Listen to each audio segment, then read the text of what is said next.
Okay. Societal contract versus spiritual contract. And what are they? I'm Candice McMillian, and I'm an intuitive counselor, and I'm here today to share a message with you. So let's define these two concepts, right? A societal contract is essentially what we agree, what we unconsciously, or it's an unconscious or unspoken agreement that we have with society for how we agree to live, right? In order to be accepted, in order to be respected as a fruitful citizen of society. And so, for example, right? One example is if you go to school, right? Go to college, graduate, get a degree, get a respectable job, right? And so, we have a list of jobs that we as society members consider respectable. Preferably something in a corporate environment that has a title.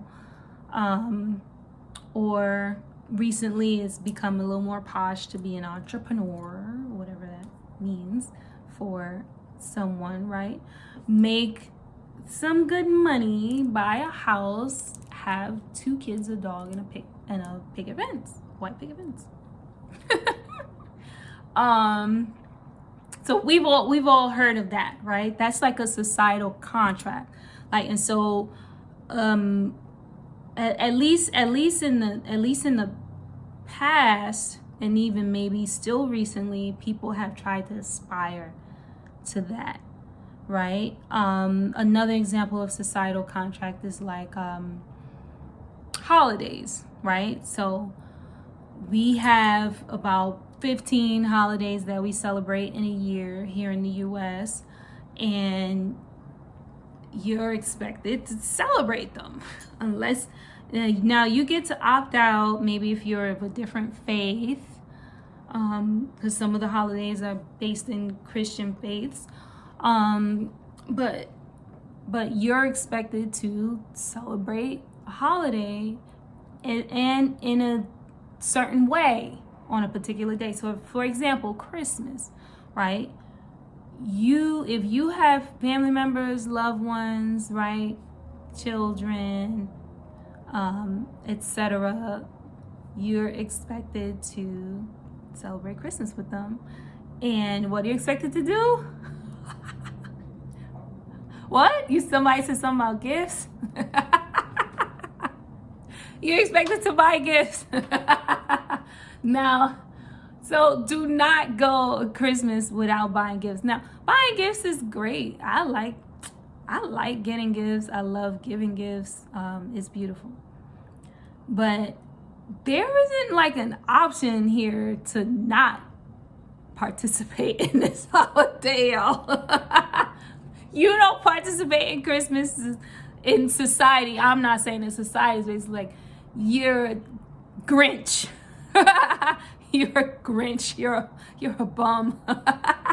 You didn't buy me gifts. Oh no, the world is over. Life is over as we know it. Like, where is my gift, right? Never mind, like someone maybe can't afford gifts. Never mind someone has a financial goal and is trying to save money. Never mind they had a rough year and they couldn't even find the time to buy gifts because they're so stressed out. Never mind none of that. No, it doesn't matter. Christmas, you are supposed to spend a lot of money, thousands of money on gifts. So that's an example. It may not be true for you, but just the more people you have in your community who are close to you, who celebrate Christmas, they're expecting a gift, okay? So that's an example of a societal contract, right? Now, people can opt in, people opt out. It is what it is. But what I'm saying is that there's an unspoken rule And if you don't participate in this way of living, you'll be looked at a certain way, right? And so there's this agreement that most of us try to aspire to, so that we won't be ostracized from society. Spiritual contract, right? So this, as opposed to a spiritual contract, the spiritual contract is about what is your life purpose? Like, one of the things that I like to believe is that there is something beyond just this realm. Like, we're not just here and then we die and then it's done, right? Like, we came from somewhere, we're going back somewhere, right? And why do we all come here with different talents?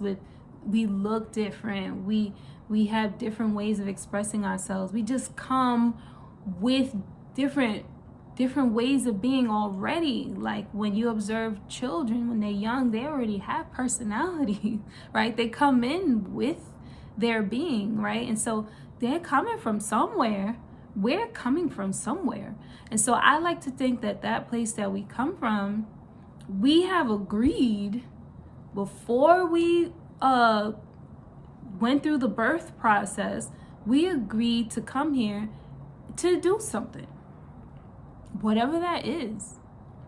It's not gonna look the same for everyone. It doesn't have to look any particular way to anyone, and don't give it this lens of this capitalistic lens of it has to be something that people say this legacy thing and all that, and big and grand, and no, it doesn't be all of that. You're just here to do something. Like, you're just here to do something, right? Something. That thing, only you deep down inside know. If you figure out how to access that, only you know, right? And it does not have to be, through a capitalistic lens of something involving being rich, famous, or well-respected, or something involving a big, huge legacy. It could include that, could not include that, doesn't have to include that. But everybody's here to do something unique to their spirit and what they agreed to before they came here. And so you can see how the societal contracts, I just gave you 2 examples of the holidays and a life path of education and then a certain kind of job and having kids, right? You can see how these different societal contracts, right, they can contradict the spiritual contract, right? They may not dovetail at all, right? Because your spiritual contract may call for you to do something or to live some kind of way that's outside of what society wants for you, or the path to giving your gifts, the path to living your purpose may involve you sidestepping some of those things that were unconsciously agreed upon in the societal contract. Because if you were to go in this straight path, you might miss this thing over here that's meant to teach you this, and this thing over here that's meant to show you this, that'll then help you be more effective in living your purpose, right? And so it makes life much more confusing and complicated, right, than it needs to be, because there's this internal tension within people because they feel a pressure to live one way, and they don't understand why they don't feel at peace. And I will say the reason why folks don't feel at peace is because you are not on the path, or you're not on your rightful path. You are not fulfilling your spiritual contract. That is the reason for the lack of peace, the lack of internal peace, right? Anything could be going on outside in the world. Internal peace, right? The lack of certainty within ourselves, the lack of feeling alignment, right? Because we're living one way that society told us what we're supposed to think, do, and have, and be, and our spirit wants to do the opposite. And we're so far removed from the spiritual alignment that we don't even know where to start or how to even find or access what the spirit wants, because the society they've had our brains from the time that we were small children, and they've constantly dropped their stuff in there and indoctrinated us. And so we can be so far removed from our spiritual alignment that we don't even understand how to even access that. We don't understand where the internal tension and pressure is coming from, where the lack of inner peace is coming from. So the goal in our lives is to carry out the spiritual contract, like to figure it out, like no matter what, to figure it out, because there is no way that I want to leave this earth and transition and pass on without doing whatever it is that I said I was going to do before I came here. Because there's obviously a reason why I incarnated here, and there's a reason why I said I was going to do what I was going to do. And so I personally feel like coming here just to eat and sleep and, hang out once in a while and, endure all the stuff that this world has and, the different things that we do. It's no point to that. There's no point to come here to do those things. That's just to pass time. There's no point. Like, why would I pass away and not do what I came here to do as a spiritual being? Why wouldn't I leave it all on the table? Why wouldn't I leave my gifts here so that the world is a significantly better place because I was in it? I'm not just here to just exist and then leave. Like, for why? Like, it's not that fun here for that. This is not Great Adventure or Donny Park. Y'all know, so I'm from, I said Great Adventure and Donny Park. I don't know if you have those where you live. This is not an amusement park. I should say Disneyland, Disney World. Okay, this is not Disney World. King's Dominion. Hello. I mean, this ain't that daggone fun. Like, we got problems. We have problems here. We have problems here. Period. It's not all fun and games. It's not all ice cream and unicorns. So why be here for what? Like, and not do what we said we were going to do before we came. It doesn't make sense. So, but don't make it wrong.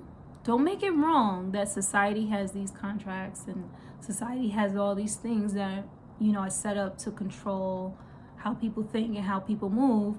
It's just a part of being here. It's what makes us stronger, because if you able to access who you are, what you came for, in spite of that, that's what makes you elevate as a spiritual being, and your goal is to elevate. So it's just a part of the duality of this world. Is always there. I can't say there's always going to be duality, because I don't know the future of the world, but at least for the near future, there's always going to be some sort of duality. There's always going to be contrast. There's always going to be a weight to lift, right? In order to strengthen our muscles. So how to find out your spiritual contract if you don't know and don't feel like you feel at a loss, right? Reflect and journal, right? That's one good way to kind of get to know yourself, because sometimes you have thoughts in your head, and when they get out on paper, you can and you read it back, you can actually, it's like you're talking to yourself rather than it staying in your head. And so when you read it back, you go, oh, okay, I didn't know that about myself. Oh, interesting. So like some journal prompts to write are like, what are things that you used to do as a kid that just came naturally to you, that you were talented in? In what ways did you feel like you contributed to your community naturally, like as a child, right? Because who we come in as children is typically the purest form of who we are, right? It's once we grow into adults that we start to mold and morph and edit ourselves to fit in. And so even the younger you can go, the better. What are just some of the gifts that you came in with, the talents that you came in with, the things that you did to naturally contribute to your environment? And you may not have consciously did it to contribute to your environment, because it just was who you were, right? So journal out those things. Those are some journal prompts. Journal out, like, what are some things you would do if, let's say, you lived here in society and you didn't have to work, and you had all the money that you wanted to have. Like, what would you do in order to make a mark in society? Like, what are some of the things you would do? And I'm not talking about in terms of a career, because that's sometimes where people get it confused. A societal contract or a purpose is not necessarily a career, right? Sometimes your purpose and how you make money, they may not be the same thing, right? So it's not a career, because it could be that you could have a societal contract to uplift and be like a matriarch in your family and in your neighborhood and in your community, and that you contribute to your community in that way of being like a matriarchal figure, right? That's not a career. So like think of your purpose as it could be a career. Sometimes it's not linked. Sometimes it's linked. Sometimes it's not linked. Don't try to make it something that makes you money, right? Or that retires you from your job or your business. Like, if it can be a business, great. But oftentimes it's not. Sometimes it really is not. And so trying to force it into that, pigeonhole it into that is and it's not meant to be that, it can actually block the blessing. So think about what are some of the sorts of things you would do, like if you had the time, if you had money, if you didn't have to worry about money and you didn't have to work, like what are the things you would do in society, in your community, right? In your environment, right? So those are some journal prompts. Counseling and therapy, right, can definitely help, because it again, just like the journaling, but it can help to have another ear of someone who can be a sounding board, and so who can ask you the right questions, and who can like help you get your ideas and your thoughts and your feelings across. Divination, if you know of or can find a well recommended by someone you trust, respected and diviner with integrity, and who is very good at what they do and does it in order to serve, that can also help you, because you can ask them that, and they can then do what they do and help uncover some of those clues for you. And then astrology also gives you some insights into what you're here to develop in this lifetime as a spirit.